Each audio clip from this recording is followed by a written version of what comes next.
فإن من جودك الدنيا وضرتها ومن علومك علم اللوح والقلم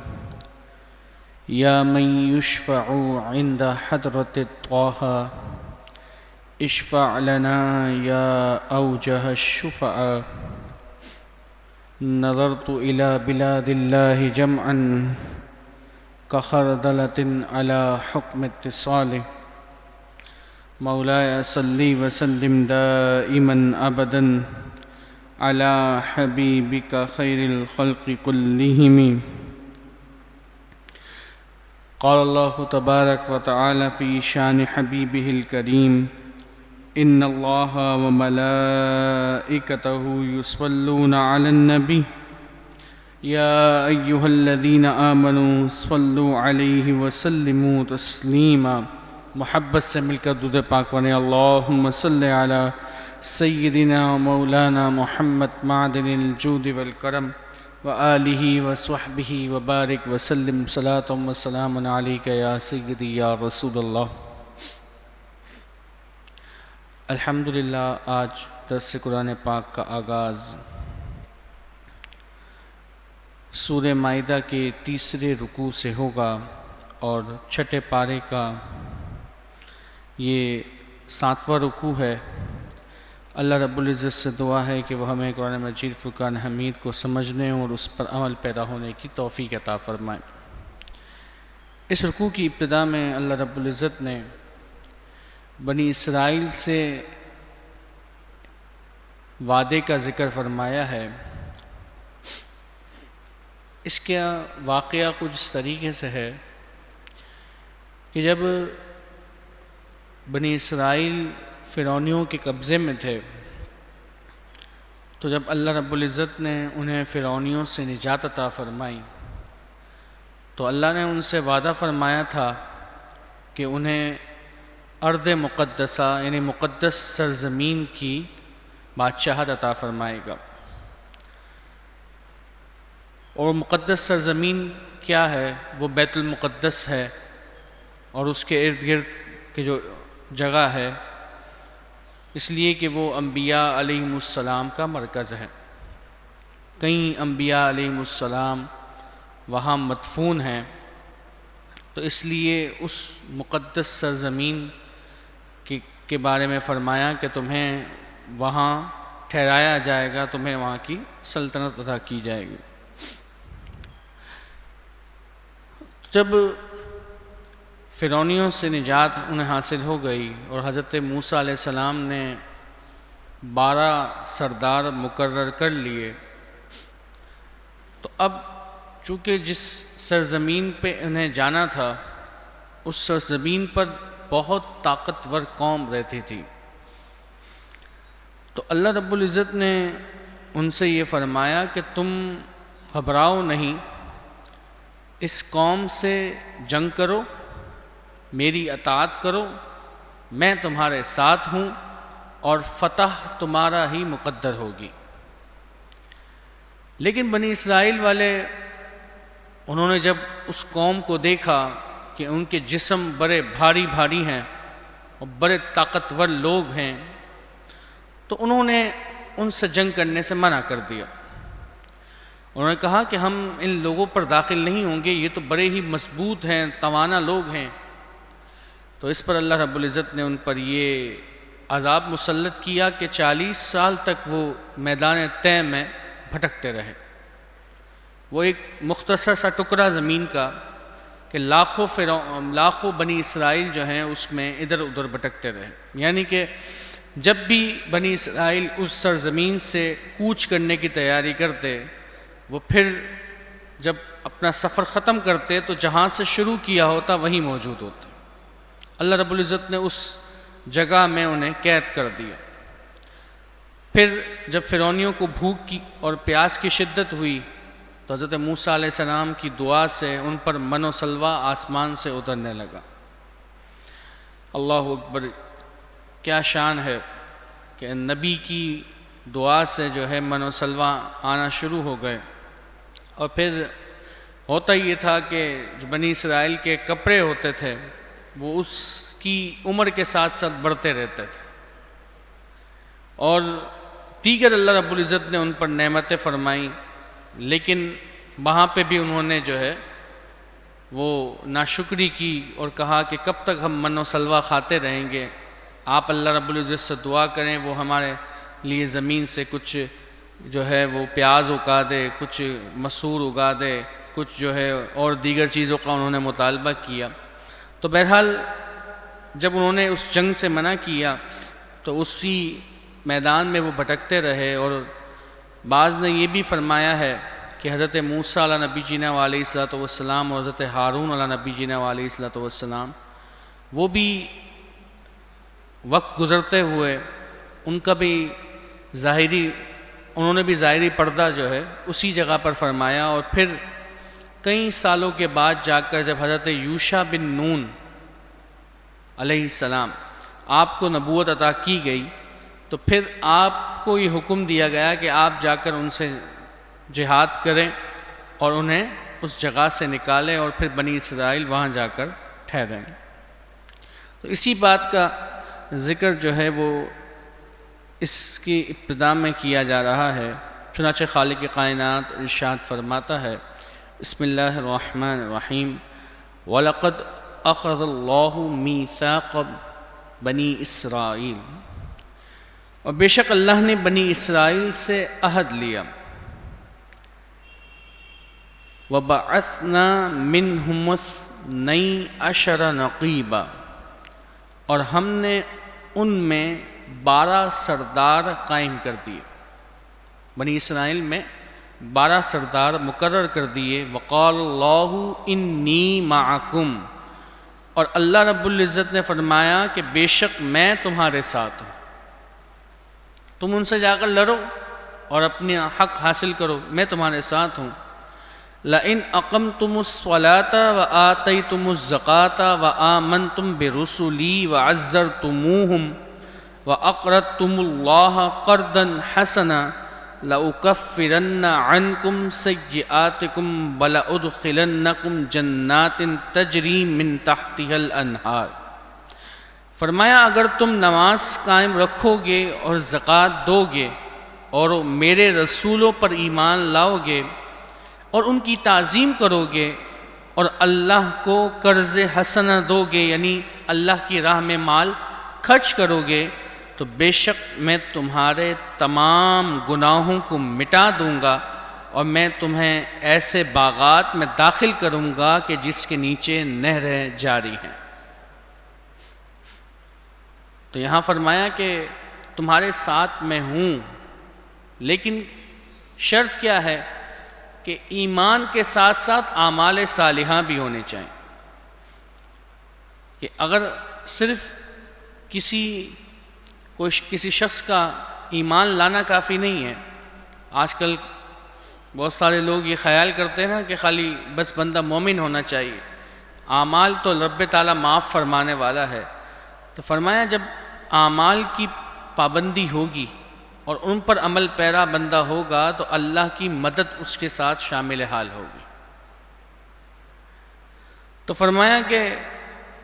جو شخص ایسا کرتا ہے اور اللہ کی فرما برداری میں رہتا ہے تو اللہ رب العزت اسے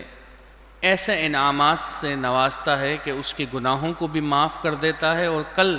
بروز محشر رب تعالیٰ اسے جنت میں بھی داخل فرمائے۔ فمن کفر بعد ذلک منکم، تو تم میں سے جو اس کے بعد پھر گیا، منکر ہو گیا، کافر ہو گیا، فقط اللہ سواء السبیل، وہ ضرور سیدھی راہ سے بہک گیا۔ فبما نقضیہم میثاقہم لعناہم، تو ان کی کیسی بدعہدیوں پر ہم نے انہیں لعنت کی، یعنی کہ بنی اسرائیل نے اللہ کے وعدوں کو عمل نہیں کیا اور جو اس کے بتائے ہوئے احکامات تھے اس میں تبدیلی کر دی، جو نبی پاک صلی اللہ علیہ وسلم کی توریت میں صفات بیان کی گئی تھی انہیں چھپا دیا، اور اسی طریقے سے بہت سارے وعدوں کو توڑتے رہے، انبیاء علیہم السلام کا قتل کرتے رہے معاذ اللہ. تو ایسے گھنونے انہوں نے کام کیے، اور جو حکم اللہ رب العزت نے انہیں دیا تھا اس سے انہوں نے منہ موڑ لیا. تو فرمایا کہ ان کی بدعہدیوں کی وجہ سے اللہ نے ان پر لعنت فرمائی، ہم نے ان پر لعنت فرمائی. وَجَعَلْنَا قُلُوبَهُمْ قَاسِيَةً، اور ان کے دل سخت کر دیے. يُحَرِّفُونَ الْكَلِمَ عَن مَّوَاضِعِهِ، کہ وہ اللہ کی باتوں کو ان کی جگہوں سے بدلتے ہیں، اللہ کی باتوں کو اس کی جگہوں سے بدل دیتے ہیں. وَنَسُوا حَظًّا مِّمَّا ذُكِّرُوا بِهِ، اور وہ نصیحتوں کا بہت بڑا حصہ بھلا بیٹھے، جو انہیں نصیحت کی گئی تھی اس کو بھی انہوں نے بھلا دیا. وَلَا تَزَالُ تَطَّلِعُ عَلَى خَائِنَةٍ مِّنْهُمْ، اور یہ اسی طرح ہمیشہ، اور وَلَا تَزَالُ تَطَّلِعُ عَلَى خَائِنَةٍ مِّنْهُمْ إِلَّا قَلِيلًا مِّنْهُمْ، اور تم ہمیشہ ان کی ایک نہ ایک دھوکے بازی پر مطلع ہوتے رہو گے، مگر یہ کہ ان میں سے کچھ ہیں. فَاعْفُ عَنْهُمْ وَاصْفَحْ، تو ان سے درگزر کرو اور انہیں معاف کرو. إِنَّ اللَّهَ يُحِبُّ الْمُحْسِنِينَ، بے شک اللہ احسان والوں کو محبوب رکھتا ہے. یعنی کہ نبی پاک صلی اللہ علیہ وسلم سے یہ فرمایا جا رہا ہے کہ آپ ان سے ہمیشہ دھوکہ ہی اٹھائیں گے. یعنی یہ بنی اسرائیل والے، یہ جو یہودی ہیں، یہ آپ کو دھوکہ دیتے رہیں گے، آپ کے ساتھ جو ہے فراڈ کرتے رہیں گے. لیکن ان میں سے کچھ ہیں کہ جو آپ پر ایمان لے کر آئے ہیں، تو ان کی سابقہ غلطیوں کو معاف فرما دے، ان سے درگزر کریں کہ بے شک اللہ احسان کرنے والوں کو محبوب رکھتا ہے. یہ بنی اسرائیل کا جب ذکر ہو گیا تو آگے اللہ رب العزت عیسائیوں کا ذکر فرما رہا کہ جو حضرت عیسیٰ علیہ السلام کے ماننے والے نصرانی تھے، عیسائی تھے. تو فرمایا وَمِنَ الَّذِينَ قَالُوا إِنَّا نَصَارَىٰ، اور وہ کہ جنہوں نے دعویٰ کیا کہ ہم نصارہ ہیں. أَخَذْنَا مِيثَاقَهُمْ فَنَسُوا حَظًّا مِّمَّا ذُكِّرُوا بِهِ، ہم نے ان سے بھی وعدہ لیا تو انہوں نے بھی نصیحت کا بہت بڑا حصہ بھلا دیا. جو نصیحت انہیں کی گئی تھی وہ اسے بھلا بیٹھے. فَأَغْرَيْنَا بَيْنَهُمُ الْعَدَاوَةَ وَالْبَغْضَاءَ إِلَى يَوْمِ الْقِيَامَةِ، تو ہم نے ان کے آپس میں قیامت کے دن تک بغض اور عداوت کو ڈال دیا. آپ دیکھیں، ایک عیسائی ملک دوسرے عیسائی ملک کو پسند نہیں کرتا. یہ جو جنگ عظیم ہوئی تھی اس میں کیا تھا کہ ایک دوسرے کو ہی پسند نہیں کرتے یہ لوگ. تو اللہ رب العزت نے ان عیسائیوں کے درمیان آپس میں بغض اور عداوت ڈال دی ہے کہ یہ ایک دوسرے کو بھی تسلیم نہیں کرتے، آپس میں ایک دوسرے سے جھگڑا کرتے رہتے ہیں. تو فرمایا کہ ہم نے قیامت کے دن تک ان پر اس بغض کو اور عداوت کو مسلط کر دیا. وَسَوْفَ يُنَبِّئُهُمُ اللَّهُ بِمَا كَانُوا يَصْنَعُونَ، اور ان قریب اللہ انہیں بتا دے گا جو کچھ وہ کرتے تھے. جو کچھ وہ کرتے تھے اللہ رب العزت اس کے بارے میں انہیں خبر دے گا. یا اہل الکتاب قد جاءکم رسولنا یبین لکم کثیرا مما کنتم تخفون من الکتاب. پھر فرمایا کہ اے اہل کتاب، تمہارے پاس ہمارے رسول آئے ہیں کہ جو تمہیں بہت سی وہ باتیں بتاتے تھے کہ جو تم کتاب میں چھپاتے تھے. بہت سارے ایسے احکامات جس میں سے نبی پاک صلی اللہ علیہ وسلم کی تعریف اور ثنا ہے، اور اسی طریقے سے بہت سارے ایسے احکامات ہیں کہ جنہیں یہ اہل کتاب ان میں رد و بدل کر دیا، انہیں چھپا دیا، ان کو ظاہر نہیں کیا. تو فرمایا یہ تو ہمارے رسول کا معجزہ ہے کہ جو بات تم لوگوں نے چھپا دی وہ بات یہ نبی بیان کرتے ہیں. اور ایسے بیان کرتے ہیں کہ جیسے گویا کہ وہ اس کتاب میں سے دیکھ کر بیان کر رہے ہوں۔ وَيَعْفُو عَنْ كَثِيرٍ، اور بہت سی باتوں کو معاف کر دیتے ہیں۔ قَدْ جَاءَكُم مِّنَ اللَّهِ نُورٌ وَكِتَابٌ مُّبِينٌ، بے شک تمہارے پاس اللہ کی طرف سے ایک نور آیا اور روشن کتاب آئی۔ اس آیت مبارکہ میں نور سے کیا مراد ہے، اس بارے میں مختلف اقوال ہیں، اور جو صحیح قول ہے اس میں سے یہ ہے کہ اس سے مراد سرکار دو عالم صلی اللہ علیہ وسلم کی ذات والا صفات ہے۔ حضور کی ذات کو نور فرمایا گیا کہ وہ سراپا نور تمہارے پاس آئے کہ جنہوں نے اپنے نور سے پوری دنیا کو جگمگا دیا۔ فقی ابو اللیث سمرقندی رضی اللہ تعالیٰ عنہ فرماتے ہیں کہ وَهُوَ مُحَمَّدٌ صلی اللہ علیہ وسلم بالقرآن، وہ کہتے ہیں کہ نور سے مراد حضور کی ذات ہے اور کتاب مبین سے مراد قرآن ہے۔ اسی طرح امام ابو محمد حسین بن مسعود بغوی لکھتے ہیں کہ محمدن صلی اللہ علیہ وسلم وقیل الاسلام، وہ کہتے ہیں یعنی نور سے مراد حضور کی ذات ہے اور ایک قول یہ ہے کہ اس سے مراد اسلام ہے۔ اسی طرح تفسیر خازن کے مصنف علامہ خازن رحمۃ اللہ علیہ فرماتے ہیں یعنی محمدن صلی اللہ علیہ وسلم انما سماہ اللہ نورا لأنہ یحتدی بہ کما یحتدی بالنور فی الظلام۔ اللہ اکبر۔ فرماتے ہیں کہ نور سے مراد رسول اللہ صلی اللہ علیہ وسلم کی ذات ہے،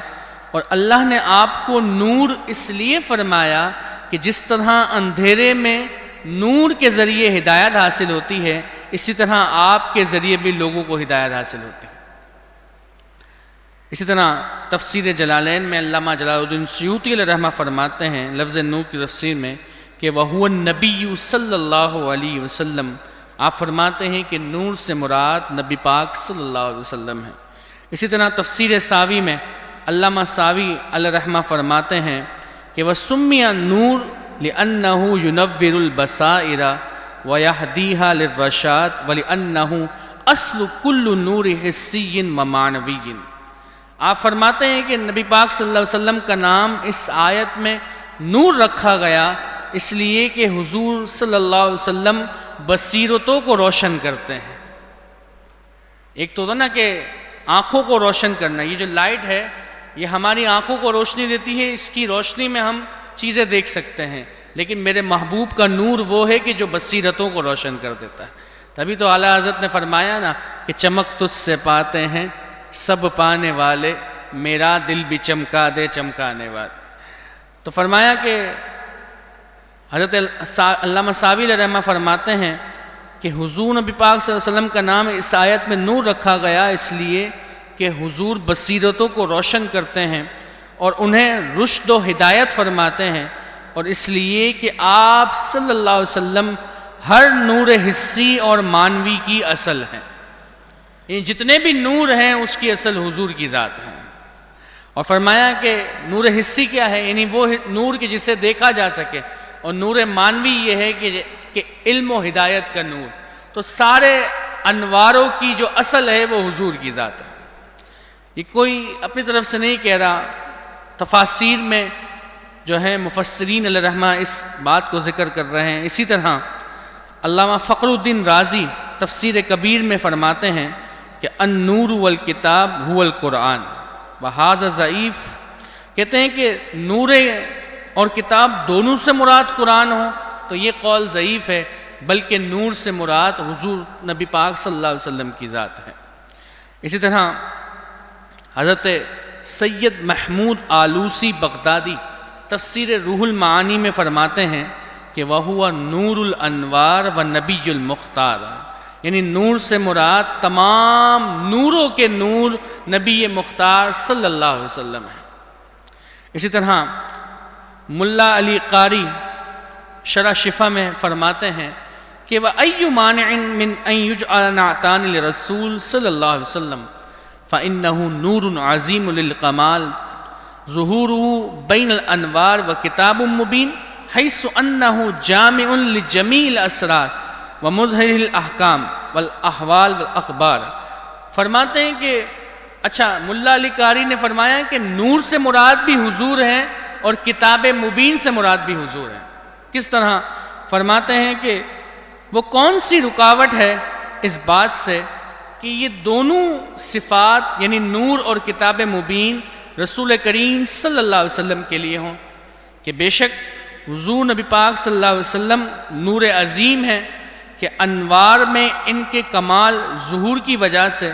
اور حضور صلی اللہ علیہ وسلم پر نور کتاب مبین ہے اس حیثیت سے کہ آپ صلی اللہ علیہ وسلم تمام رازوں کے جامع ہیں اور احکام و احوال و اخبار کو ظاہر کرنے والے ہیں۔ تو کتاب مبین اس وجہ سے ہے کہ حضور ساری خبروں کو یعنی جو غیب کی خبریں ہیں حضور دینے والے ہیں، اور حضور نور اس لیے ہیں کہ آپ کی وجہ سے سارے عالم میں نور پھیل گیا۔ تو یہ اور بلکہ آگے چل کر خود نبی پاک صلی اللہ علیہ وسلم نے ارشاد فرمایا، چنانچہ امام بخاری اور امام مسلم کے استاد امام عبد الرزاق رحمۃ اللہ تعالی علیہ حضرت جابر رضی اللہ عنہ سے روایت کرتے ہیں، قال سألت رسول اللہ صلی اللہ علیہ وسلم عن اول شیء خلقہ اللہ، کہتے ہیں کہ میں نے نبی پاک صلی اللہ علیہ وسلم سے پوچھا کہ وہ پہلی چیز کون سی تھی کہ جسے اللہ نے سب سے پہلے پیدا فرمایا؟ فقال، تو نبی پاک صلی اللہ علیہ وسلم نے ارشاد فرمایا، ہوا نور نبیک یا جابر خلقہ اللہ، یعنی اے جابر وہ تیرے نبی کا نور ہے کہ جسے اللہ نے سب سے پہلے پیدا فرمایا۔ اللہ اکبر۔ تو حضور نبی پاک صلی اللہ علیہ وسلم نور ہیں، اور یہ اہل سنت و جماعت کا عقیدہ ہے کہ حضور نور ہیں، نورانی بشر ہیں، اور حضور جیسا بشر، حضور جیسا نور کوئی ہو ہی نہیں سکتا۔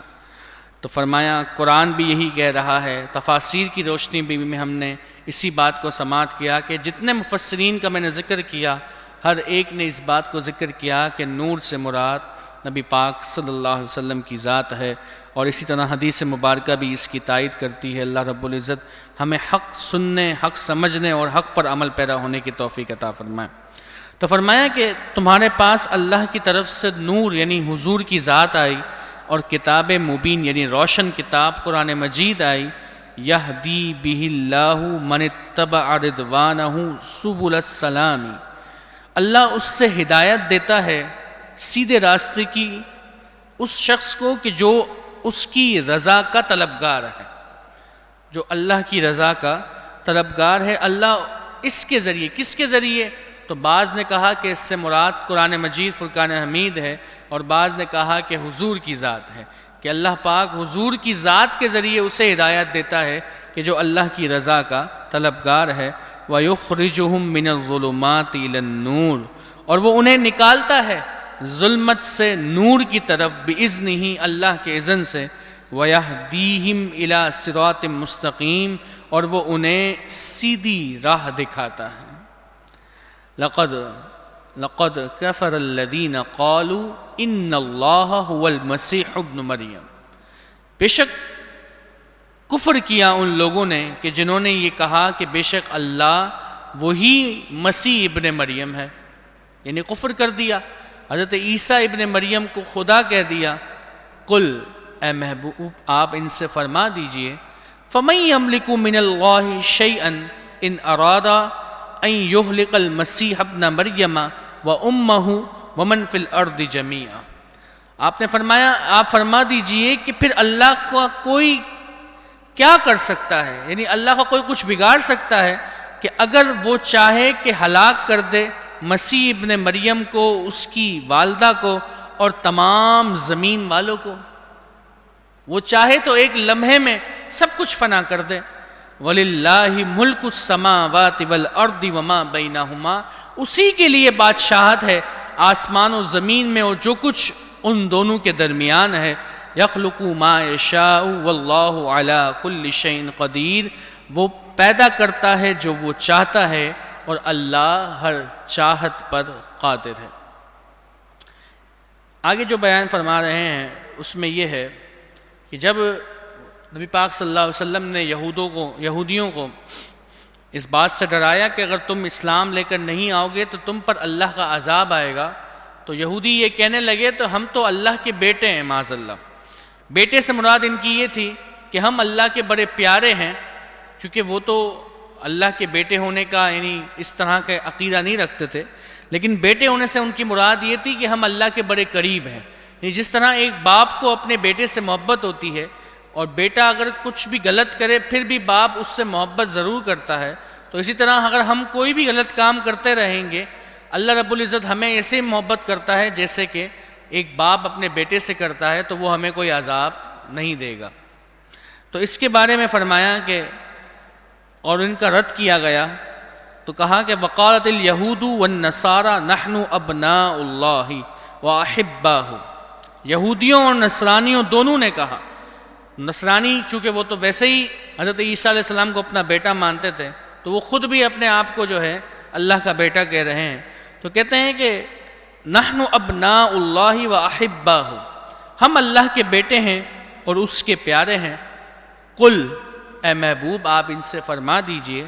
فَلِمَ يُعَذِّبُكُمْ بِذُنُوبِكُمْ، تو پھر کیوں، اگر ایسی ہی بات ہے تو پھر کیوں تمہیں تمہارے رب نے تمہارے گناہوں کی وجہ سے عذابات دیے؟ یہودیوں پر بھی اللہ کے عذاب آئے، نصرانیوں پر بھی اللہ کے عذاب آئے، تو فرمایا اگر تم واقعی اللہ کے بیٹے ہو، اس کے پیارے ہو، تو اللہ نے تمہیں عذابات کیوں دیے؟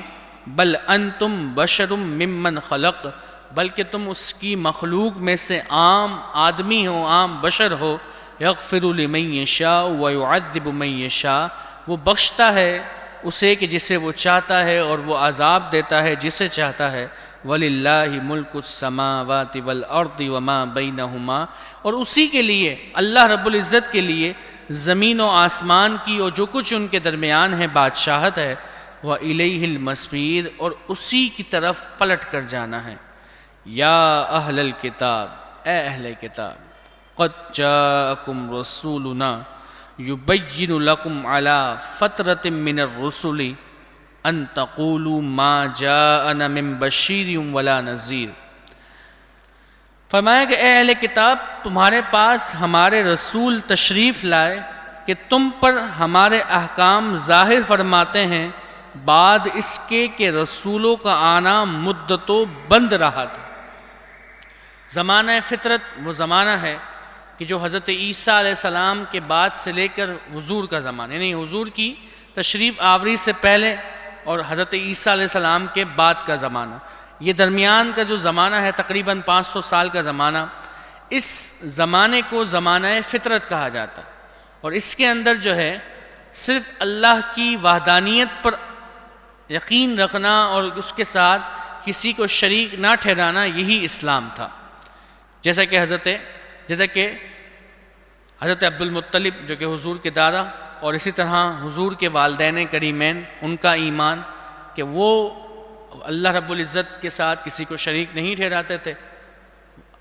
توحید پر عمل کرتے تھے۔ تو اس طرح جو یہ زمانہ فطرت میں جو ایمان لانے کا جو معیار تھا وہ یہ تھا کہ توحید پر عمل پیدا ہونے والا، یعنی اللہ کے ساتھ کسی کو شریک نہ ٹھہرایا جائے، یہی اسلام تھا۔ تو فرمایا کہ تم پر زمانہ فطرت گزرا ہے کہ کئی سالوں تک تمہارے پاس کوئی نبی تشریف نہ لائے، لیکن آج تمہارے پاس نبی آئے ہیں، تو اس لیے اللہ رب العزت نے بھیجا ہے کہ تم کہ کبھی کہو کہ ہمارے پاس تو کوئی خوشخبری سنانے والا اور ڈر سنانے والا نہیں آیا، یعنی کہ تمہارے پاس ہم نے اس لیے رسول کو بھیجا ہے کہ تم پر حجت تمام ہو جائے کہ ہم نے تو تمہارے پاس اپنا محبوب بھیجا تھا اور تمہیں ہدایت وہ دیتا رہا، لیکن تم نے اس کی اتباع نہ کی اور اس کو دھتکار دیا، اس کی ہدایت پر عمل پیرا نہ ہوئے، تو تمہارا یہ عذر پھر قیامت کے دن نہیں چلے گا کہ ہمارے پاس کوئی ڈر سنانے والا یا کوئی خوشخبری سنانے والا نہ آیا، بلکہ اللہ نے تم پر ایک پیغمبر کو بھیجا ہے کہ جو تمہیں ہدایت کی طرف بلاتے ہیں۔ تو فرمایا فقط جاءکم بشیر و نذیر، تحقیق تمہارے درمیان تشریف لا چکے ہیں خوشخبری سنانے والے اور ڈر سنانے والے، واللہ علی کل شیء قدیر، اور اللہ ہر چاہت پر قادر ہے۔ یہاں رکوع کا اختتام ہوا، محبت سے درود پاک پڑھیں۔ مولایا صلی وسلم دائما ابدا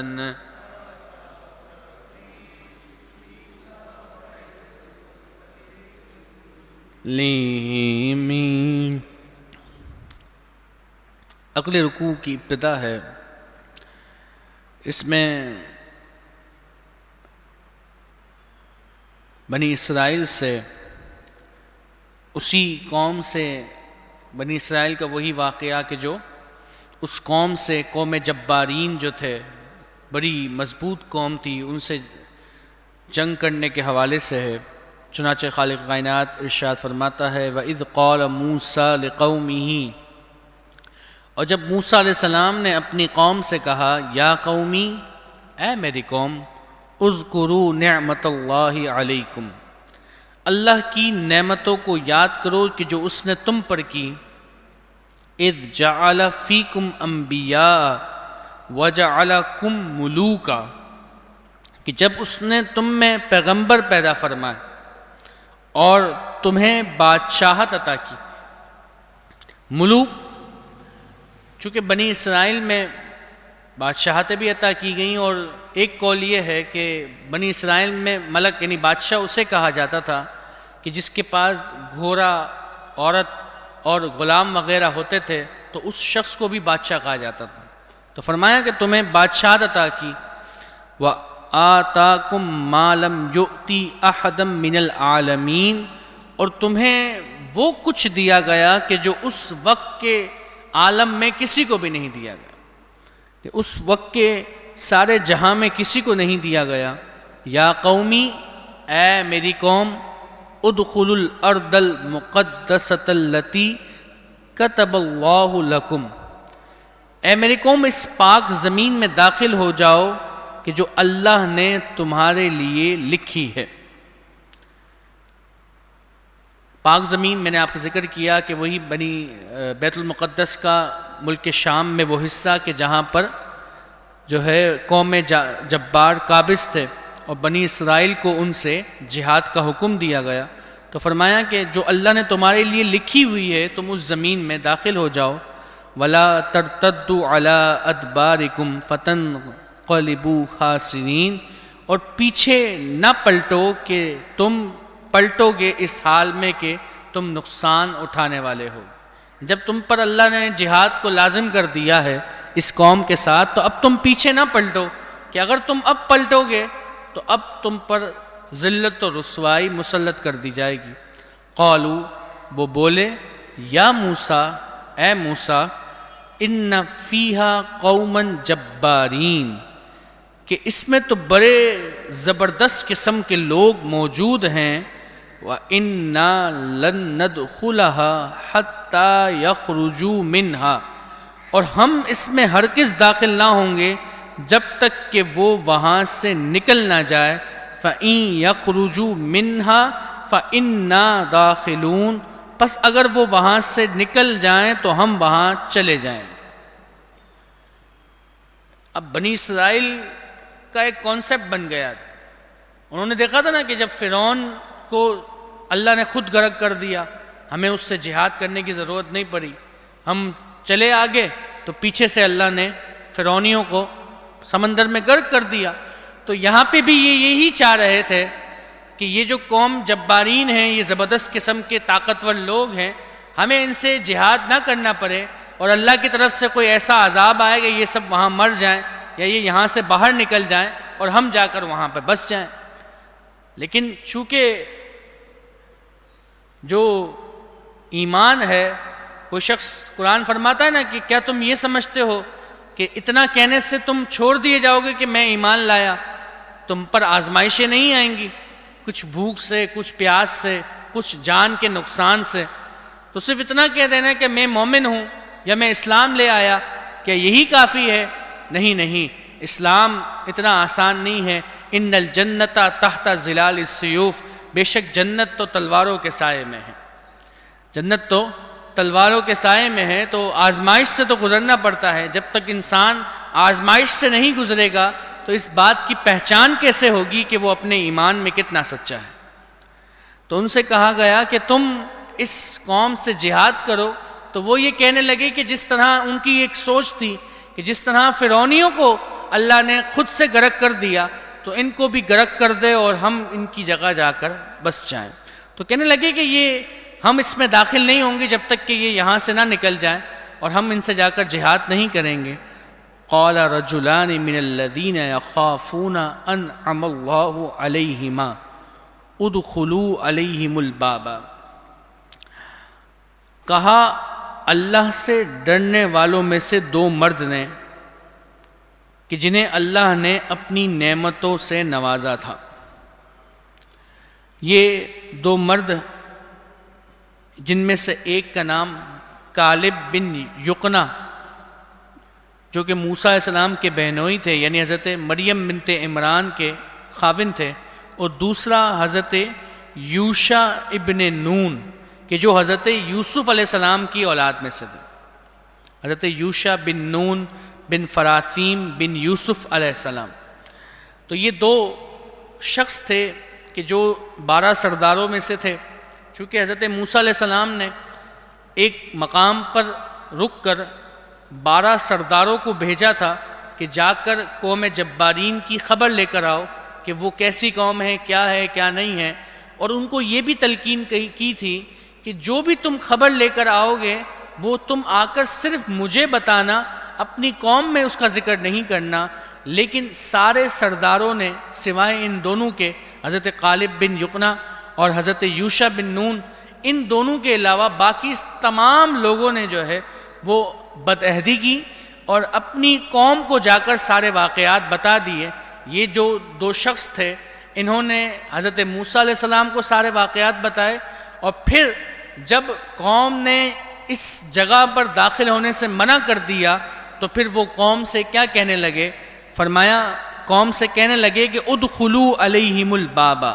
کہ تم زبردستی اس دروازے میں داخل ہو جاؤ. فَإِذَا دَخَلْتُمُوهُ فَإِنَّكُمْ غَالِبُونَ، پس اگر تم اس دروازے میں داخل ہو گئے تو تمہارے لیے ہی غلبہ ہے. وَعَلَى اللَّهِ فَتَوَكَّلُوا إِن كُنتُم مُؤْمِنِينَ، اور اللہ ہی پر بھروسہ کرو اگر تمہیں اللہ پر یقین ہے. یعنی ان دونوں نے قوم کو سمجھایا کہ تم بزدلی نہ دکھاؤ، تم ان کے بڑے بڑے جسم دیکھ کے خوف نہ کھاؤ، ان کے دل بڑے کمزور ہیں. تم جیسے ہی ان پر جہاد کرنے کے لیے آگے بڑھو گے اللہ رب العزت ان کے دلوں میں رعب ڈال دے گا، اور تمہارے لیے ہی غلبہ ہے. تم اللہ پر بھروسہ رکھو اگر تم ایمان والے ہو. قالوا، وہ بولے، یا موسیٰ، اے موسیٰ، انا لن ندخلها ابدا ما داموا فیہا، کہ ہم ہرگز اس میں داخل نہیں ہوں گے جب تک یہ لوگ یہاں موجود ہیں. فاذهب انت وربک فقاتلا انا ہاہنا قاعدون، کہنے لگے کہ تو آپ جائیں اور آپ کا رب جائے اور ان سے جہاد کرے، بے شک ہم تو یہاں بیٹھے ہوئے ہیں. یعنی میں نے آپ سے پہلے ہی عرض کیا نا کہ ان کے ذہن میں وہ فرعون والا واقعہ تھا کہ جس طرح فرعونی کو اللہ رب العزت نے خود ہی ہلاک کر دیا تھا اور انہیں کوئی جہاد کرنے کی ضرورت پیش نہ آئی تھی. تو یہ یہاں پہ بھی یہی چاہ رہے تھے کہ اللہ کی طرف سے کوئی ایسا حکم آئے اور ہمیں جہاد نہ کرنا پڑے اور ہمیں بیٹھے بیٹھے جو ہے یہ زمین پر قبضہ مل جائے. تو انہوں نے حضرت موسیٰ علیہ السلام کو کیسا جواب دیا معاذ اللہ کہ آپ جائیں اور آپ کا رب جائے، کہ وہ جا کر ان سے جہاد کرے، بے شک ہم تو یہاں بیٹھے ہوئے ہیں. اللہ اکبر. اس سے پتہ چلا کہ جو حضور کے صحابہ ہیں وہ موسیٰ علیہ السلام کے صحابیوں سے کہیں افضل ہیں.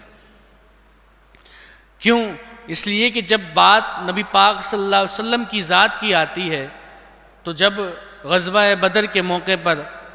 حضرت حضور نبی پاک صلی اللہ علیہ وسلم سب لوگوں کو جمع کرتے ہیں تو پھر حضرت سعد بن عبادہ کھڑے ہو کر فرماتے ہیں یا رسول اللہ کیا آپ کی مراد ہم لوگ ہیں؟ تو یا رسول اللہ آپ فکر نہ کریں، اگر آپ کہیں گے تو ہم اپنے گھوڑے درمیان میں بھی اتار دیں گے، ہم اپنے گھوڑے سمندر میں بھی اتار دیں گے، بس آپ کے حکم کی دیر ہے، آپ کا حکم کرنا ہوگا، ہم اپنے گھوڑے بھی ڈال دیں۔ اور پھر یہی نہیں، حضرت مقداد بن اسود رضی اللہ تعالیٰ عنہ کیا فرماتے ہیں؟ آپ فرماتے ہیں کہ یا رسول اللہ آپ یہ نہ سمجھیے گا کہ ہم موسیٰ علیہ السلام کی قوم کی طرح آپ سے یہ کہیں گے کہ آپ جائیں اور آپ کا رب جائیں اور جا کر جہاد کریں، نہیں نہیں یا رسول اللہ ہم تو آپ کے ایسے دیوانے ہیں کہ ہم تو آپ کے آگے سے بھی لڑیں گے، آپ کے پیچھے سے بھی لڑیں گے، آپ کے دائیں سے بھی لڑیں گے، آپ کے بائیں سے بھی لڑیں گے۔ اور بات یہاں تک ختم نہیں ہوتی، اگر حضور کے دیوانوں کا ذکر کیا جائے تو آج بھی ہمیں حضور کے دیوانے نظر آتے ہیں۔ آج بھی ہم دیکھتے ہیں کہ ایک قافلہ لاہور سے چلتا ہے کہ جن کے ہاتھ میں کوئی ہتھیار نہیں ہے، کوئی تلوار نہیں ہے، کوئی جو ہے بندوق نہیں ہے، لیکن یہ قافلہ حضور کی ناموس کے لیے نکلا ہے اور چلتا جا رہا ہے۔ اتنی شہادتیں ہو گئیں لیکن یہ عشق و مستی کا قافلہ رکتا ہی نہیں ہے، بلکہ اس میں اور اضافہ ہوتا جا رہا ہے۔ تبھی تو میرے آقا اعلیٰ حضرت نے فرمایا کہ حسن یوسف پہ کٹی مصر میں انگشت زنا، سر کٹاتے ہیں تیرے نام پہ مردان عرب۔ یعنی اے محبوب آپ کے جو حسن یوسف تھا اسے تو ایک بار عورتوں نے دیکھا اور ایک بار ہی ان سے انگلیاں کٹیں۔ محبوب آپ کا تو صرف نام اتنا بلند ہے کہ آپ کے نام پہ آج تک لوگ سر کٹاتے ہیں۔ اللہ اکبر، یہ ہے میرے محبوب کی شان کہ حضور کے 1400 سال گزر گئے، اتنے سال گزرنے کے باوجود آج بھی حضور کے دیوانے حضور کے نام پر قربان ہو رہے ہیں۔ کیسے مچل مچل کر وہ بے سر و سامانی میں آگے بڑھتے جا رہے ہیں، صرف ایک ہی لگن ہے کہ یا تو ہم اس مقابلے کو جیت لیں گے یا پھر ہم شہادت کی موت نصیب ہو جائے۔ قربان جائیں ان کے عظیم جذبے پر، ہم تو ان کے پاؤں میں لگی ہوئی مٹی کے برابر بھی نہیں ہیں کہ جو حضور کی ناموس کے لیے نکلے ہوئے ہیں اپنے گھر بار کو چھوڑ کر۔ ذرا غور تو کریں نا، جو لوگ شہید ہوئے کیا وہ کسی ماں کا بیٹا نہیں تھا؟ کہ کسی باپ کی اولاد نہیں تھا؟ اس کے بڑھاپے کا سہارا نہیں تھا؟ کیا وہ کسی عورت کا شوہر نہیں تھا؟ کیا کسی بہن کا بھائی نہیں تھا؟ کیا کسی بیٹی کا باپ نہیں تھا؟ لیکن کسی چیز کی کوئی فکر نہیں کی، سارے کے سارے حضور کی نام پر نکلے اور اپنی جانوں کا نذرانہ پیش کر دیا۔ اللہ اکبر، قربان جائیں ان کے جذبے پر۔ اللہ پاک جتنے مجاہدین ناموس رسالت ہیں سب کی حفاظت فرمائے، سب کو اللہ رب العزت عظیم الشان کامیابی عطا فرمائے اور ہمیں بھی ان کے نقش قدم پر چلنے کی توفیق عطا فرمائے۔ لوگ ایک دن کے لیے بھی اپنا کاروبار بند نہیں کرتے، ایک دن کے لیے بھی اپنے گھر سے دور نہیں جاتے۔ کتنے دن ہو گئے، تقریباً 1 ہفتے سے زائد کا عرصہ ہو گیا، لیکن وہ اپنے گھر بار کو چھوڑے ہوئے ہیں۔ ہر لمحے یہ پتہ ہے کہ کبھی بھی گولیاں چل سکتی ہیں، کبھی بھی شیلنگ ہو سکتی ہے، کبھی بھی کہیں سے بھی حملہ ہو سکتا ہے، لیکن اس کے باوجود وہ عشق و مستی کا قافلہ اپنی دیوانگی میں آگے کی طرف بڑھتے چلے جا رہا ہے، بڑھتے چلے جا رہا ہے۔ تو یہ شان ہے حضور نبی پاک صلی اللہ علیہ وسلم کی کہ یہاں تو بنی اسرائیل نے یہ کہہ دیا کہ آپ جائیں اور آپ کا رب جائے، ہم تو یہاں بیٹھے ہوئے ہیں، لیکن جب بات صحابہ کرام کی آتی ہے تو وہ فرماتے ہیں یا رسول اللہ ہم تو سمندر میں بھی گھوڑوں کو ڈال دیں گے اور آپ فکر نہ کریں، ہم تو آپ کے آگے سے بھی لڑیں گے، آپ کے پیچھے سے بھی لڑیں گے، آپ کے دائیں سے بھی لڑیں گے، آپ کے بائیں سے بھی لڑیں گے۔ اور صحابہ کرام کے جو جذبات ہیں، جو واقعات ہیں، اگر ہم اس کی طرف نظر دورائیں تو ہمیں نظر آتا ہے کہ کیسے کیسے واقعات ہمیں پیش ہوتے نظر آتے ہیں کہ کس طریقے سے صحابہ نے حضور کا دفاع کیا۔ کبھی تو کوئی صحابی اپنے ہاتھ کو آگے کر دیتے ہیں، سارے تیر اپنے ہاتھ پر کھا لیتے ہیں کہ ان کے ہاتھ سے جب ڈھال گر جاتی ہے تو اس خوف سے نہیں جھکتے کہ کہیں اگر میں نیچے بیٹھا تو کوئی تیر حضور کے پاس نہ آ جائے، بلکہ وہیں کھڑے رہتے ہیں اور اپنے ہاتھ سے جو ہے وہ تیروں کو روکتے ہیں۔ جب ہاتھ چھلنی ہو جاتے ہیں تو اپنا چہرہ آگے کر دیتے ہیں۔ اللہ اکبر، کہ چہرے پر تیر آ جائے لیکن میرے مصطفیٰ کے پاس کوئی تیر نہ جا سکے۔ حضرت شماس بن عثمان اس طرح گھوم کر کہ جیسے کوئی تیز رفتاری سے گھومتا رہتا ہے، ہر طرف سے حضور کی ناموس پر حفاظت کے پہرا دیتا ہے۔ تو کتنے صحابہ کرام ہیں کہ جو حضور کے نام پر قربان ہو گئے اور جنہوں نے حضور کی خاطر اپنی جانوں کے نذرانے پیش کیے، اور آج تک حضور کے غلام جو ہیں جانوں کے نذرانے پیش کر رہے ہیں۔ اللہ رب العزت ہمیں بھی ایسے جذبات نصیب فرمائے، حضور کی ناموس پر اپنا سب کچھ قربان کرنے کی توفیق عطا فرمائے۔ تو جب بنی اسرائیل نے یہ بات کہی تو حضرت موسیٰ علیہ السلام نے رب کی بارگاہ میں عرض کی، قال ربی، موسیٰ علیہ السلام نے عرض کی، اے میرے رب، انی لا املک الا نفسی و اخی فافرق بیننا و بین القوم الفاسقین۔ فرمایا، اے میرے رب، بے شک مجھے کوئی اختیار نہیں ہے سوائے میری اپنی ذات کے اور میرے بھائی کے، یعنی کہ یہ لوگ جو ہیں، یہ میری قوم جو ہے یہ ایسی باتیں کر رہی ہے، تو مولا مجھے اپنے اوپر اختیار ہے اور اپنے بھائی پر اختیار ہے، تو تو ہمارے اور اس فاسق قوم کے درمیان جدائی کو ڈال دے، ان کے درمیان جدائی کو دور کر دے، کہ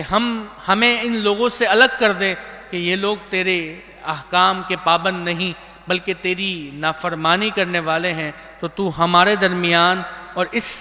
فاسق قوم کے درمیان جدائی ڈال دے۔ قال، فرمایا، فَإِنَّهَا مُحَرَّمَةٌ عَلَيْهِمْ 40 سنہ، تو وہ زمین ان پر حرام ہے 40 برس تک۔ یتیہون فی الارض، وہ زمین میں بھٹکتے پھریں گے۔ اس جنگل کا نام تیا ہے، یعنی میدان تے جسے کہتے ہیں، اور 6 لاکھ اسرائیلی اس میں قید ہوئے تھے، اور اس کا جو میدان ہے، اس کا جو رقبہ ہے وہ 9 کوس مربع ہے، یعنی بہت مختصر سا یہ ایریا تھا، لیکن اس تنگ جنگل میں 6 لاکھ اسرائیلی اس طرح قید ہو گئے کہ دن بھر چلتے مگر شام کو وہیں ہوتے۔ یہ ایک حیران کن معجزہ تھا۔ یہاں ہی ان لوگوں پر من و سلوہ بھی اتارا گیا، اور اسی میدان میں ہی حضرت موسیٰ علیہ السلام اور حضرت ہارون علیہ السلام کی وفات ہوئی، اور پھر حضرت یوشع علیہ السلام نبی بنائے گئے، اور 40 سال قید کے بعد آپ نے بنی اسرائیل کے ساتھ قوم جبارین پر جہاد کیا، اور اس طرح اس جگہ کو فتح کر لیا۔ تو یہ 40 سال تک اسی جگہ پر بھٹکتے رہے۔ تو فرمایا، فلا تأس علی القوم الفاسقین، تو تم ان فاسق قوم پر، اس فاسق قوم پر افسوس نہ کھاؤ۔ تو یہ جتنے بھی بنی اسرائیل تھے جو وہاں موجود تھے، تو فرمایا کہ جو بنی اسرائیل میدان طے میں تھے، کہ جن کی عمر قید کے وقت 20 سال سے زائد تھی، وہ سب اسی مدت میں یہیں فوت ہو گئے، اور جن لوگوں نے ارض مقدس میں داخل ہونے سے انکار کیا تھا، ان میں سے کوئی بھی وہاں داخل نہیں ہو سکتا۔ یعنی کہ ایسا نہیں ہے کہ اس قوم کے وہی افراد کہ جنہوں نے داخل ہونے سے منع کیا تھا وہی داخل ہوئے، نہیں، بلکہ جن لوگوں نے منع کر دیا تھا کہ ہم اس میں نہیں داخل ہوں گے، ان سب کو موت واقع ہو گئی، اور ان میں سے کسی کو بھی یہ جو ہے وہ نصیب نہیں ہوا کہ وہ اس مقدس زمین پر قدم رکھیں، بلکہ وہ سب کے سب وہاں مر گئے۔ اور جو ان کے بعد دوسرے لوگ پیدا ہوئے بنی اسرائیل سے، ان لوگوں نے پھر حضرت یوشع علیہ السلام کے ساتھ جہاد کیا، اور پھر جہاد کر کے اس مقدس سرزمین میں داخل ہو جائے۔ تو اللہ رب العزت سے دعا ہے کہ وہ ہمیں حضور کی ناموس پر مٹنے کا جذبہ عطا فرمائے۔ محبت سے درود پاک پڑھیں، اللہم صلی علی سیدنا مولانا محمد معدن الجود والکرم۔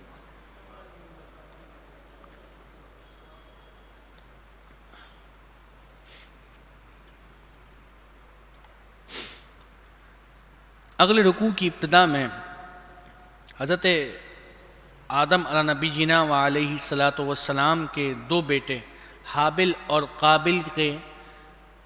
کا واقعہ ہے، کہ جس میں واقعے کی جو تفصیل ہے وہ اس طرح ہے کہ پہلے جب حضرت آدم علیہ السلام اور حضرت حوا زمین پر موجود تھے تو نسل بڑھانے کے لیے اور جو ہے انسان کو بڑھانے کے لیے یہ سسٹم تھا کہ حضرت حوا جب کسی بچے کو ان کے یہاں ولادت ہوتی تو دو بچے ایک ساتھ پیدا ہوتے، ایک لڑکا اور ایک لڑکی، اور پھر اسی طرح دوسری مرتبہ بھی جب اولاد پیدا ہوتی تو ایک لڑکا اور ایک لڑکی، تو ایک باری میں جو لڑکا لڑکی پیدا ہوئے ہوتے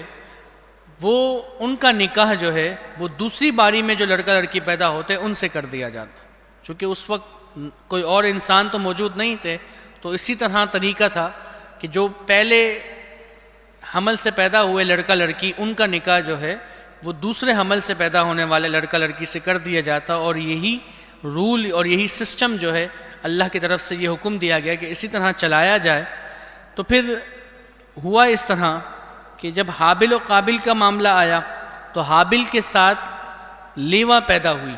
اور قابل کے ساتھ اقلیمہ پیدا ہوئی۔ اب جو اقلیمہ تھی وہ بڑی خوبصورت تھی، تو جب حضرت آدم علیہ السلام نے کہا کہ حابل کا نکاح اقلیمہ کے ساتھ ہوگا اور قابل کا نکاح لیوا کے ساتھ ہوگا، تو قابل نے اس بات کو تسلیم کرنے سے منع کر دیا۔ اس نے کہا کہ یہ زیادہ خوبصورت ہے تو میں اسی سے ہی نکاح کروں گا۔ تو حضرت آدم علیہ السلام نے فرمایا کہ یہ تمہارے ساتھ پیدا ہوئی ہے، تو جو تمہارے ساتھ پیدا ہوئی ہے وہ تمہاری بہن ہے، تم اس سے نکاح نہیں کر سکتے۔ جو تمہارے ساتھ پیدا نہیں ہوئی تم اس کے ساتھ نکاح کر سکتے ہو۔ لیکن قابل نے اس بات کو تسلیم کرنے سے منع کر دیا اور کہنے لگا یہ تو آپ اپنی طرف سے بات کر رہے ہیں، اللہ نے ایسا کوئی حکم نہیں دیا، معاذ اللہ، یعنی اپنے والد کی جو ہے نافرمانی کرنے لگا۔ تو حضرت آدم علیہ السلام نے کہا ٹھیک ہے، اگر تمہیں ایسا لگتا ہے کہ میں اپنی طرف سے یہ بات کر رہا ہوں تو تم اور تمہارے بھائی حابل دونوں مل کر اللہ کی بارگاہ میں قربانی پیش کرو، جس کی بھی قربانی اللہ کی بارگاہ میں قبول ہو گئی، جس کی بھی قربانی اللہ کی بارگاہ میں قبول ہو گئی تو سمجھ لینا کہ وہ حق پر ہے، یعنی اگر تمہاری قبول ہو گئی تو ٹھیک ہے تم حق پر ہوگے، اور اگر حابل کی قبول ہو گئی تو وہ حق پر ہے۔ چنانچہ ایسا ہی ہوا، جب کوئی قربانی پیش کرتا تو اس کی قبولیت کا یہ سسٹم تھا کہ آسمان سے ایک آگ آتی اور اس جو کچھ بھی قربانی کے لیے پیش کیا جاتا اسے اٹھا کر اپنے ساتھ لے جاتی۔ تو جب قابل نے اپنی قربانی پیش کی اور حابل نے اپنی قربانی پیش کی تو قابل کی قربانی کو قبول نہیں کیا گیا بلکہ حابل کی قربانی کو قبول کیا گیا۔ تو اس پر قابل جو ہے اس کے دل میں حسد پیدا ہوا کہ میرے بھائی کی قربانی قبول ہوئی اور میری نہیں ہوئی، اور اسی حسد اور بغض کی وجہ سے قابل نے حضرت حابل کا قتل کر دیا، اور یہ انسانیت میں سب سے پہلا قتل تھا، اس سے پہلے کوئی انسان فوت ہی نہیں ہوا تھا۔ تو اب قابل کو یہ فکر ہوئی کہ میں اس کی لاش کا کیا کروں، کہ یہ تو میں نے اس کو مار دیا ہے،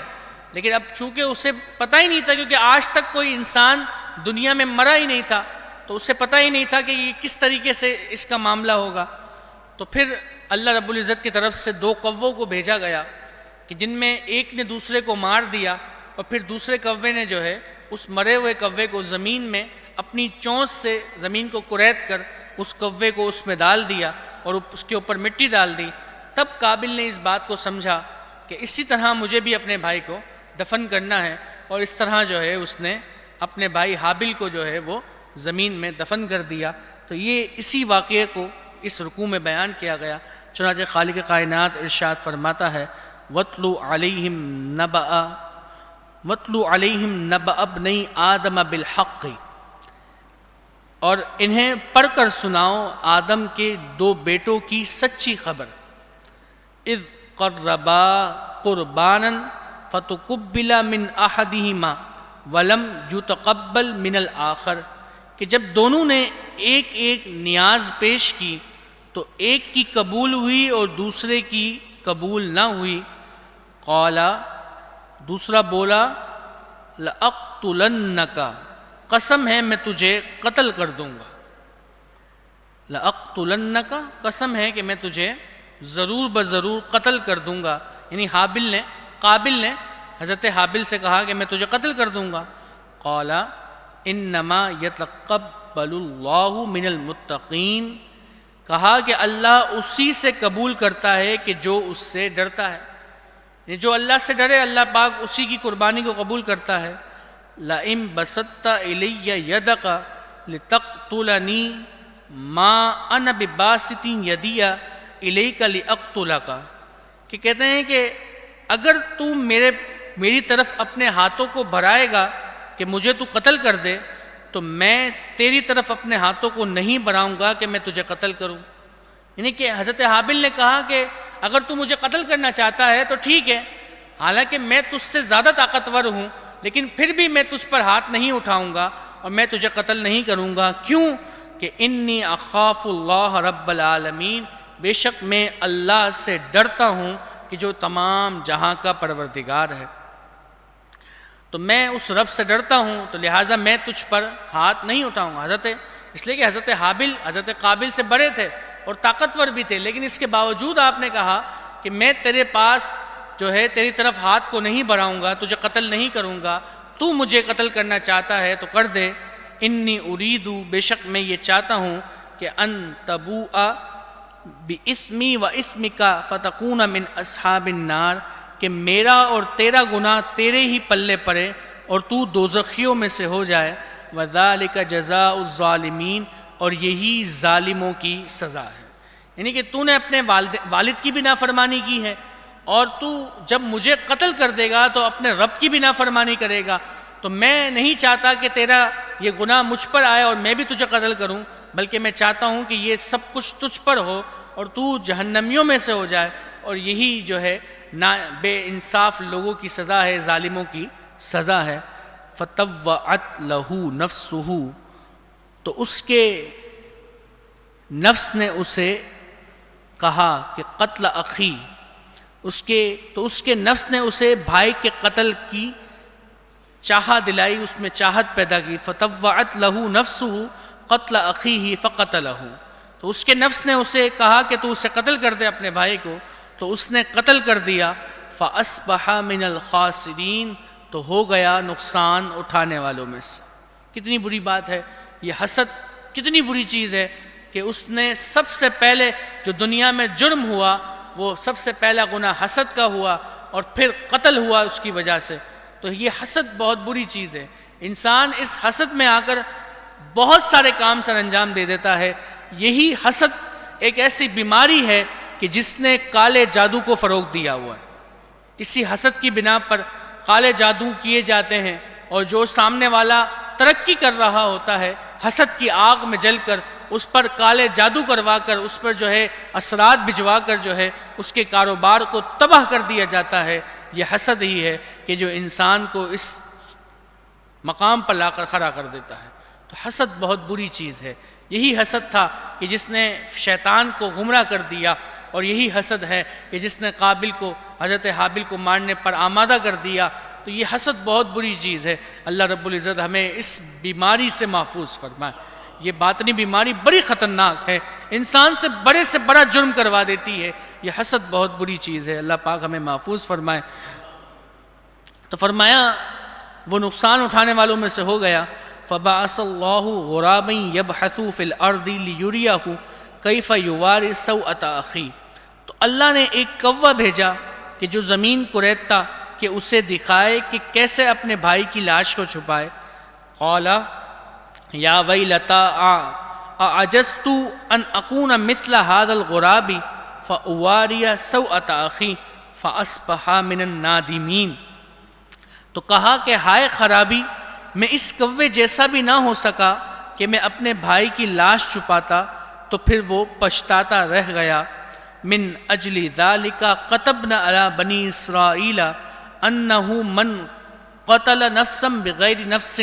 او فساد فی الارض فکأنما قتل الناس جمیعا. کہتے ہیں اسی وجہ سے، یعنی یہ جو ناحق قتل ہوا تھا، اس ناحق قتل کی وجہ سے ہم نے بنی اسرائیل پر یہ لازم کیا تھا، یہ لکھ دیا تھا کہ بے شک جو قتل کرے کسی جان کا بغیر کسی جان کے بدلے، یعنی ایک تو ہے نا کہ قصاص پہ بندہ قتل کرتا ہے کہ سامنے والے نے آپ کے بندے کو قتل کر دیا، آپ اس کے بندے کو قتل کر دو، قصاص میں وہ جو قاضی کے سامنے فیصلہ ہوتا ہے، تو کہا کہ بغیر جان کے کسی نے قتل کر دیا، یعنی ناحق قتل کر دیا، یا زمین میں فساد کیے بغیر کسی نے قتل کر دیا، کہ کسی شخص نے زمین میں کوئی فساد نہیں کیا بلکہ وہ ایک شریف انسان ہے، اسے جو ہے ناحق طور پر قتل کر دیا، تو فرمایا گویا کہ اس نے سب لوگوں کو قتل کر دیا، یعنی ایک انسان کا قتل پوری انسانیت کا قتل ہے، تو ایک ناحق قتل جو ہے پوری انسانیت کا قتل ہے۔ وَمَنْ أَحْيَاهَا فَكَأَنَّمَا أَحْيَا النَّاسَ جَمِيعًا، اور جس نے ایک جان کو جلایا تو اس نے گویا سارے لوگوں کو زندہ کر دیا، جس نے ایک جان کو زندہ کیا گویا کہ اس نے سارے لوگوں کو زندہ کر دیا۔ وَلَقَدْ جَاءَتْهُمْ رُسُلُنَا بِالْبَيِّنَاتِ، تحقیق ان کے پاس ہمارے رسول روشن نشانیاں لے کر آئے۔ ثُمَّ إِنَّ كَثِيرًا مِّنْهُمْ بَعْدَ ذَلِكَ فِي الْأَرْضِ لَمُسْرِفُونَ، پھر بے شک ان میں بہت اس کے بعد زمین میں زیادتی کرنے والے ہیں۔ انما جزاء الذین یحاربون اللہ ورسولہ ویسعون فی الارض فسادا ان یقتلوا او یصلبوا او تقطع ایدیہم وارجلہم من خلاف او ینفوا من الارض، اور وہ کہ اللہ اور اس کے رسول سے لڑتے اور ملک میں فساد کرتے پھرتے ہیں، ان کا بدلہ یہی ہے کہ انہیں گن گن کر قتل کیا جائے، کہ جو اللہ اور اس کے رسول کے ساتھ لڑتے ہیں، جھگڑتے ہیں اور ملک میں فساد کرتے پھرتے ہیں، ان کا بدلہ یہی ہے کہ انہیں گن گن کر قتل کیا جائے، یا انہیں سولی دی جائے، یا ان کے ایک طرف کے ہاتھ اور دوسری طرف کے پاؤں کاٹے جائیں، یا انہیں زمین سے دور کر دیا جائے۔ یہ جو واقعہ ہے ایسا ہوا ہے کہ جب قبیلہ اورینا کے کچھ لوگ مدینہ منورہ میں حاضر ہو کر ایمان لائے، تو لیکن چونکہ وہ وہاں پر بیمار ہو گئے، تو حضور نبی پاک صلی اللہ علیہ وسلم کی بارگاہ میں حاضر ہوئے اور عرض کرنے لگے، یا رسول اللہ صلی اللہ علیہ وسلم ہم بیمار ہو گئے ہیں۔ تو حضور نے انہیں صدقے کے اونٹوں کا دودھ اور پیشاب پینے کا حکم دیا، چونکہ حضور اپنی نور نبوت سے دیکھ رہے تھے کہ یہ مرتد ہو جائے گا، تو اس لیے جب انہوں نے اس اونٹ کو اور اس کے دودھ کو پیا تو وہ ٹھیک ہو گئے۔ پھر جب وہ ان اونٹوں کو لے کر جانے لگے، یعنی ان کے ساتھ مسلمان چرواہے بھی تھے، تو انہوں نے راستے میں ان مسلمانوں کو قتل کر دیا، اور پھر وہ ان اونٹوں کو لے کر فرار ہو گئے۔ تو جب وہ انہیں ملے، یعنی کہ جب مسلمانوں نے انہیں قابو کر لیا، تو پھر اس کے بعد یہ آیت کریمہ اتری، اور وہاں پر جو ہے ان لوگوں کو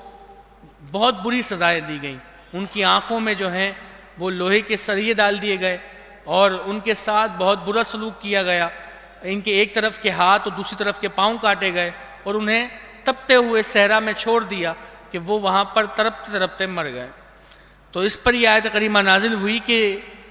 جو لوگ زمین میں فساد کرتے ہیں اور اللہ اور اس کے رسول سے جھگڑا کرتے ہیں، تو ان کی سزا یہی ہے کہ انہیں چن چن کر قتل کیا جائے، اور انہیں سولی دی جائے، یا پھر ان کے ایک طرف کے ہاتھ اور دوسری طرف کے پاؤں کاٹے جائیں، یا انہیں زمین سے نکال دیا جائے۔ یہاں سے ان لوگوں کی بھی سزا بیان ہو رہی ہے کہ جو ڈاکہ زنی کرتے ہیں، لوگوں کو لوٹ مار کرتے ہیں اور زمین پر خوف پیدا کرتے ہیں، تو ایسے لوگوں کی سزا بھی یہی ہے کہ ان کے ساتھ بھی ایسا سلوک کیا جائے۔ اور اگر ہمارے معاشرے میں ایک ایسا نظام اور قانون بن جائے کہ جو اس طرح کی ڈاکہ زنی کرتے ہیں، لوگوں کو لوٹ مار کر کے لوگوں سے لوٹ مار کر لیتے ہیں، اگر ان کو بھی اسی طرح کی سزائیں دی جائیں اور اسلامی قوانین نافذ کیے جائیں، تو پھر کسی کی بھی جرت اور ہمت نہیں ہوگی کہ وہ اس طرح کسی کو لوٹ سکے۔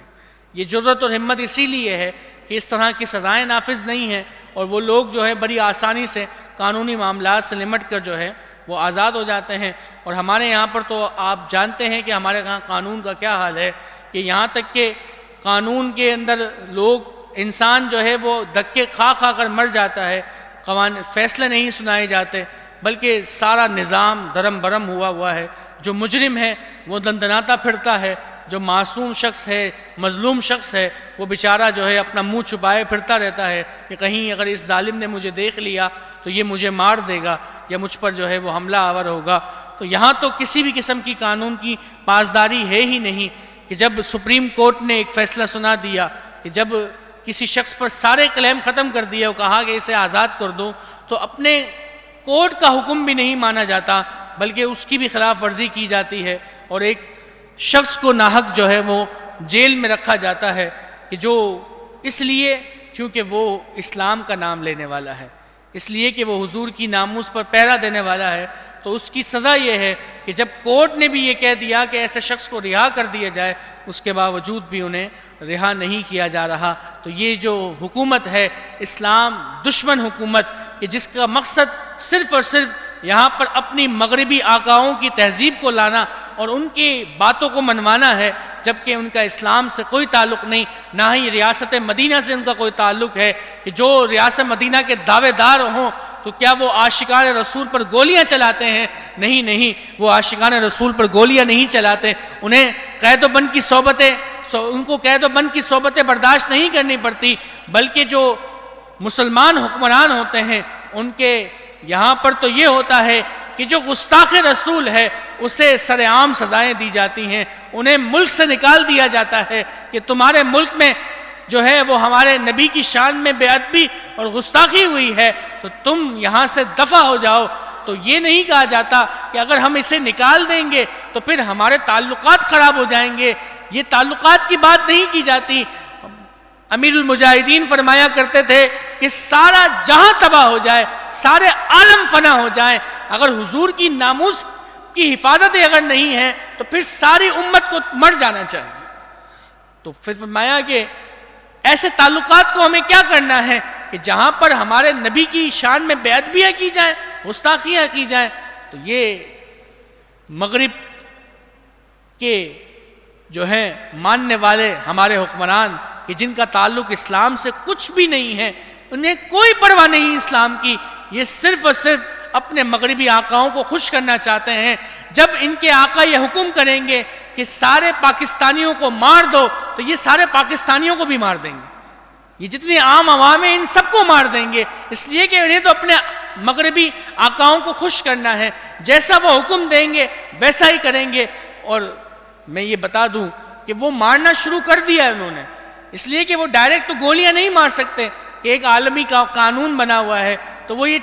جو ہے وہ ہر قسم کے ہتھیار ہم پر استعمال کرتے ہیں، کبھی مہنگائی کر کے، کبھی ٹیکس کا بوجھ ڈال کر، کبھی جو ہے کسی چیز کی قلت کر کے، اور کبھی معاذ اللہ حضور کی شان میں بے ادبیاں اور گستاخیاں کر کے، اور کبھی جو ہے صحابہ کی شان میں بے ادبیاں اور گستاخیاں کر کے، تاکہ ہمارے اندر آپس میں جو مذہبی طبقہ ہے وہ جھگڑا کرتا رہے، اور ان میں جو ہے وہ اسلام کے لیے جب روڈ پر نکلے گا تو انہیں جو ہے باغی کہہ کر، فسادی کہہ کر، ملک کا غدار کہہ کر ان پر گولیاں چلائی جائیں گی اور اس طبقے کو ختم کر دیا جائے گا، اور جو باقی طبقہ ہے کہ جسے اسلام کی اتنی پرواہ نہیں ہے تو اسے مہنگائی اور دیگر چیزوں کے ذریعے ختم کر دیا جائے گا اور اس دنیا سے مسلمانوں کا نام و نشان مٹا دیا جائے گا۔ تو مغربی آقا تو یہی چاہتے ہیں کہ اس پاکستان کو بھی ختم کر دیں۔ یہ جو پاکستان اسلام کے نام پر حاصل ہوا ہے، اس میں جو یہ اسلامی کا لفظ لگایا جاتا ہے کہ اسلامی جمہوریہ پاکستان، یہ اسلامی کا لفظ یہاں سے ہٹ جائے، یہاں پہ لبرلزم نافذ ہو جائے اور سب کو لبرلزم کی طرف لے جایا جائے اور سب کے ایمان کو ختم کر دیا جائے۔ وہ چاہتے ہی یہی ہے کہ یا تو یہ لوگ اسلام کو چھوڑ دیں یا پھر اپنی جانوں سے ہاتھ دھو بیٹھیں، دو ہی باتیں ہیں ان کے نزدیک۔ ان کے لیے کوئی ہمدردی نہیں۔ آپ یہ نہ سمجھیں کہ کسی بھی ادارے کو ہم سے ہمدردی ہے، کسی بھی ادارے کو ہم سے ہمدردی نہیں ہے۔ امیر المجاہدین فرماتے ہیں کہ اگر کوئی ہمارے پاس موجود ہے اور ہمیں جو ہے وہ ہماری حفاظت کر رہا ہے تو اس میں بھی ان کے اپنے مفادات ہیں، ان کے اپنے مفادات ہیں کہ اگر یہ حفاظت کریں گے تو ان کا ایک نام ہوگا، ان کا ایک روب ہوگا اور وہ اس پر حکومت کر سکیں گے۔ جتنے بھی لوگ ہیں ان کو کسی کو بھی پاکستانیوں سے کوئی محبت نہیں ہے۔ آپ دیکھ لیں اگر محبت ہوتی تو اس طرح نہتے شہریوں پر گولیاں نہیں برسائی جاتی۔ ان کو کسی سے بھی محبت نہیں ہے، ان کو صرف اپنے مغربی آقاؤں سے محبت ہے۔ یہ چاہتے ہیں کہ صرف ان کی جو ہے غلامی کو اختیار کریں، انہیں خوش کر لیں، باقی اس کے لیے انہیں جتنی جانیں قربان کرنی پڑے، جتنے لوگوں کو مارنا پڑے، سب کو مار دیں گے، سب کو ہلاک کر دیں گے، بس خواہش یہ ہے کہ ان کے مغربی آقا ان سے خوش ہو جائیں۔ تو اپنے آقاؤں کو خوش کرنے کے لیے یہ کسی بھی حد تک جا سکتے ہیں، کسی بھی حد تک جا سکتے ہیں۔ تو خدا را اپنی آنکھیں کھولیں اور پہچانیں ان لوگوں کو کہ جو اسلام کے بھی غدار ہیں اور ملک پاکستان کے بھی غدار ہیں۔ اگر ملک پاکستان کا کوئی وفادار ہے تو وہ ہے کہ جو اسلام کا نام لینے والا ہے، جو حضور کی ناموس پر پہرا دینے والا ہے، جو نظام مصطفیٰ کی بات کر کے صرف ریاست مدینہ کی باتوں سے جو ہے وہ اسلام نہیں نافذ ہوتا، بلکہ اس کے لیے کردار بھی ادا کرنا پڑتا ہے۔ اللہ رب العزت ہمیں اسلامی حکمران عطا فرمائے اور ایسے بدبختوں سے اللہ پاک ہمیں جلد نجات عطا فرمائے، انہیں ذلیل اور رسوا کر دے، انہیں تباہ و برباد کر دے کہ جو لوگ حضور کی ناموس پر پہرا دینے کے لیے نکلے ہیں، ان لوگوں نے ان پر گولیاں برسائی ہیں۔ یا اللہ ان پر اپنا قہر نازل فرما، جمعے کے دن کی برکت سے مولا ان پر قہر نازل فرما، انہیں تباہ و برباد کر دے، ان کی نسلوں کو تباہ کر دے، مولا عاشقان رسول کو عظیم الشان فتح عطا فرما۔ تو فرمایا جو لوگ زمین میں فساد کرتے ہیں ان کے ساتھ یہ سلوک کیا جائے کہ چن چن کر انہیں قتل کیا جائے، یا انہیں سولی چڑھایا جائے، یا ان کے ہاتھ کو اور پاؤں کو مختلف جگہ سے کاٹا جائے، یا انہیں زمین سے دور کر دیا جائے۔ ذالک لہم خزی فی الدنیا، یہ ان کے لیے دنیا کی زندگی میں ذلت اور رسوائی ہے۔ ولہم فی الآخرۃ عذاب عظیم، اور ان کے لیے آخرت میں بڑا عذاب ہے۔ الا الذین تابوا من قبل ان تقدروا علیہم، اور مگر یہ کہ جو توبہ کر لے اس سے پہلے کہ تم ان پر قابو پاؤ، یعنی تمہاری قید میں آنے سے پہلے اگر کوئی مجرم توبہ کر لے تو فَاعْلَمُوا، تو تم جان لو، ان اللہ غفور الرحیم، بے شک اللہ گناہوں کو بخشنے والا مہربان ہے۔ اللہ رب العزت ہمیں قرآن مجید فرقان حمید کی تعلیمات پر عمل پیرا ہونے کی توفیق عطا فرمائے۔ وآخر دعوانا ان الحمد للہ رب العالمین۔ ایک بار سورہ فاتحہ اور 3 بار سورہ اخلاص پڑھ لیجیے۔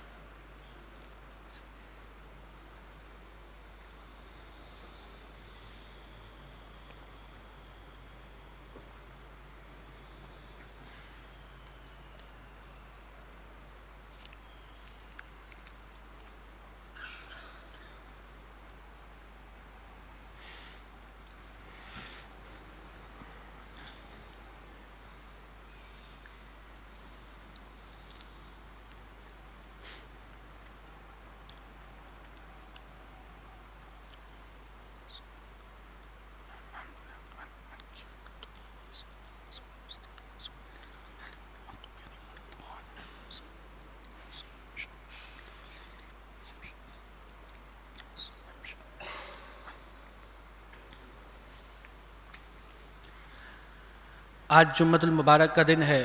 تو آج جو ہمارے مجاہدین ناموس رسالت کی خاطر قافلے کی صورت میں موجود ہیں، ان سے اظہار یکجہتی کے لیے آج 3:30 بجے کراچی پریس کلب پر جو ہے وہ مظاہرہ جو ہے کیا جائے گا، احتجاج ریکارڈ کروایا جائے گا۔ تو آپ تمام سے گزارش ہے کہ ہم وہاں تو نہیں جا سکے کہ جہاں حضور کے غلام موجود ہیں، کہ جن کی خاک کے برابر بھی ہم نہیں ہیں، لیکن ہم ان سے اظہار یکجہتی کے لیے کچھ دیر کے لیے اپنا کاروبار بند کر کے وہاں پہنچ جائیں کہ 3:30 بجے جو ہے پریس کلب پر جو ہے وہ احتجاج ریکارڈ کروایا جائے گا، اور جہاں جہاں لوگ موجود ہیں اپنی مسجد کے باہر ضرور جو ہے وہ اس کے بارے میں احتجاج کریں اپنے امام کے ساتھ مل کر، کہ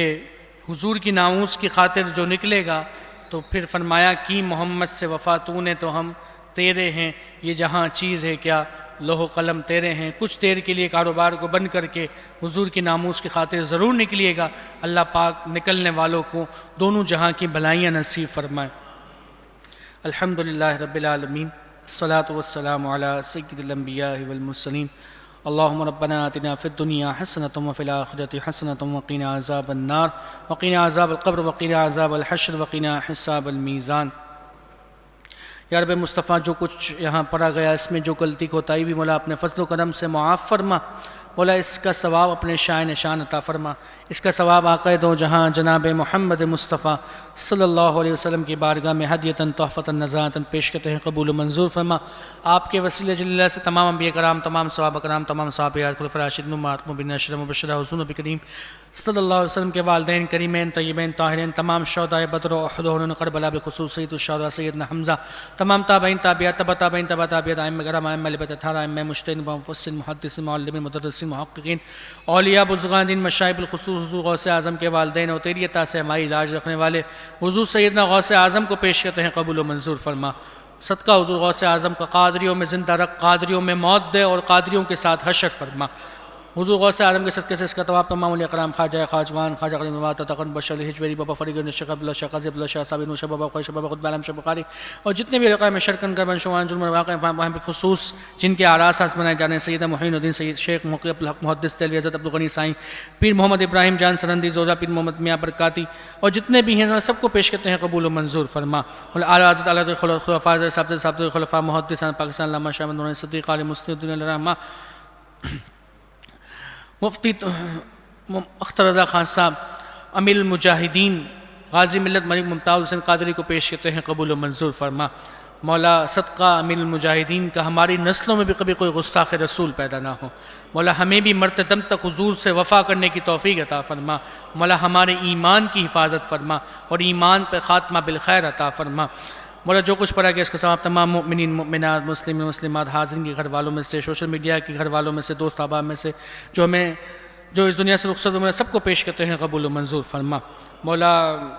سب کی دل جائز تمنا مرادوں کو پورا فرما، مولا سب کی پریشانیوں کو دور فرما، سب کی بیماریوں کو دور فرما، مولا جو مقروض ہیں انہیں بار قرض سے نجات عطا فرما، مولا جن کا مکان نہیں ذاتی مکان عطا فرما، جو بے اولاد ہیں انہیں نیک صالح اولاد عطا فرما، جو گھر میں بہنوں بیٹیوں کے رشتے کے لیے پریشان ہیں مولا غیب سے اچھے رشتے عطا فرما، مولا جو بہنیں گھر میں ہیں اپنے مولا انہیں ان کے گھروں میں خوشیاں دیکھنا نصیب فرما، مولا رزق میں کاروبار میں برکت عطا فرما، تمام بے روزگاروں کو حلال طیب پاکیزہ روزگار عطا فرما، مولا اس بڑھتی ہوئی مہنگائی سے ہمیں چھٹکارا عطا فرما، مولا ان ظالم حکمرانوں سے ہمیں چھٹکارا عطا فرما، مولا محافظین ناموس رسالت کی خیر فرما، مولا انہیں عظیم الشان فتح عطا فرما، مولا ان پر آنے والی ہر قسم کی پریشانیوں کو ان سے دور فرما، مولا ان کی حفاظت فرما، مولا انہیں خیر سے مولا ان کی منزل تک پہنچا، مولا ہمیں بھی ان کے نقش قدم پر چلنے کی توفیق عطا فرما، مولا